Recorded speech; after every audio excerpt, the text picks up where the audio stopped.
প্রকৃতির প্রতিটি প্রাণী নিজ নিজভাবে টিকে থাকার জন্য বিশেষ দক্ষতা অর্জন করেছে, কিন্তু গিরগিটি বা ক্যামেলিয়ন তার শিকার ধরার ক্ষমতায় যে নিখুঁততা দেখায় তা প্রকৃতির এক অসাধারণ বিষয়। এই ক্ষুদ্র প্রাণীটি যেন জীবন্ত এক শিকার যন্ত্র। লক্ষ্য নির্ধারণ, আঘাত আর শিকারকে গিলে ফেলার পুরো প্রক্রিয়াটি ঘটে মাত্র কয়েক সেকেন্ডে।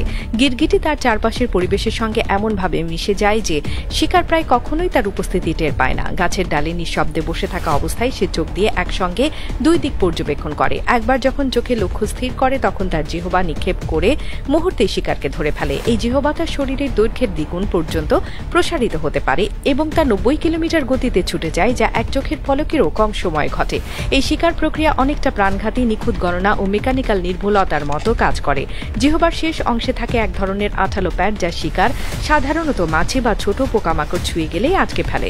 এরপর সে তা দ্রুত মুখে টেনে নিয়ে গিলে ফেলে। প্রায় প্রতিবারই লক্ষ্য ভ্রষ্ট না হয়ে সে তার শিকারকে সঠিকভাবে ধরতে সক্ষম হয়। এমনকি যদি ধারাবাহিকভাবে 6টি পোকামাকড়ও তার সামনে উড়ে বেড়ায়, সে প্রত্যেকটিকেই একই নির্ভুলতায় ধরে ফেলতে পারে।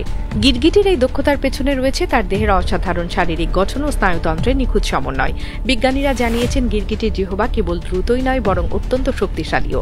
এটি তার নিজের ওজনের প্রায় 50 গুণ শক্তি প্রয়োগ করতে পারে। সেই সঙ্গে চোখের জটিল পেশি ও দৃষ্টি ক্ষমতা তাকে ত্রিমাত্রিকভাবে শিকার শনাক্ত করতে সহায়তা করে।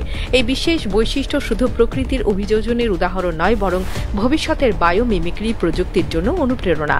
বহু গবেষণা সংস্থা গিরগিটির জিহ্বার গতিবিদ্যা নিয়ে কাজ করছে, যাতে রোবোটিক বাহু বা দ্রুত প্রতিক্রিয়াশীল যন্ত্র তৈরি করা যায়, যা একই নির্ভুলতা ও গতি বজায় রাখতে সক্ষম হবে।